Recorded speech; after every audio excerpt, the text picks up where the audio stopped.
Salad নিয়ে না খাওয়াতে, এটা ঠিক ও আবার খাওয়াচ্ছে না বুঝলেন তো। তোমরা কিছু নেবে?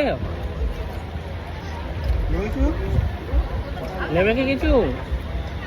কড়াই চিকেনটা দে না, কড়াই চিকেনটা কি ঝাল বিশাল? যাই না কয়েক চিকেন টেস্ট করে চিকেন দিচ্ছি, চিকেন দেখা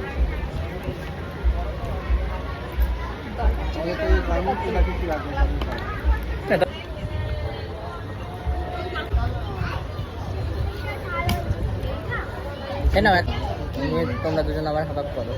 এটা রুটি আইটেম আছে, এটা চিলি চিকেনের সাথে যাবে। কবে ছিল? লাচ্চা পরোটা ওকে বলে দিয়েছে। হ্যাঁ লাচ্চা ছিল না মনে হয়, ঠিক আছে ছিল প্রথমে শুরুতেই ছিল। যদি এসে যায় বাট এটা একটু তাড়াতাড়ি তো মনে হচ্ছিল লাগতো ওটা।